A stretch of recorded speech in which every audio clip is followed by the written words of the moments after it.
సాధారణ గ్రామ పంచాయతీ ఎన్నికలను పగడ్బందీగా నిర్వహించాలని యాదాద్రి భువనగిరి జిల్లా ఎన్నికల అధికారి కలెక్టర్ హనుమంతరావు అన్నారు.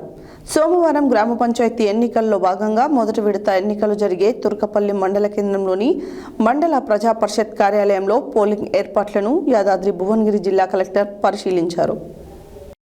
సాధారణ గ్రామ పంచాయతీ ఎన్నికలను పకడ్బందీగా నిర్వహించాలని యాదాద్రి భువనగిరి జిల్లా ఎన్నికల అధికారి కలెక్టర్ హనుమంతరావు అన్నారు. సోమవారం గ్రామ పంచాయతీ ఎన్నికలలో భాగంగా మొదటి విడత ఎన్నికలు జరిగే తుర్కపల్లి మండల కేంద్రంలోని మండల ప్రజా పరిషత్ కార్యాలయంలో పోలింగ్ ఏర్పాట్లను యాదాద్రి భువనగిరి జిల్లా కలెక్టర్ పరిశీలించారు. ప్రతి పోలింగ్ కేంద్రంలో కావలసిన సామాగ్రిని బూతుల వారీగా సెపరేట్గా చేసి సిద్ధం ఉంచాలన్నారు. ఓటర్ల జాబితా వివరాలు సరిగ్గా ఉన్నాయా లేదా అని చెక్ చేసుకోవాలి. బ్యాలెట్ పెట్టెలను క్షుణ్ణంగా పరిశీలించారు. బ్యాలెట్ పత్రాలు కూడా జాగ్రత్తగా చెక్ చేసి ప్యాక్ చేయాలని తెలిపారు. స్వస్తిక్ మార్క్ సరిగా ఉందా లేదా చెక్ చేసుకోవాలి.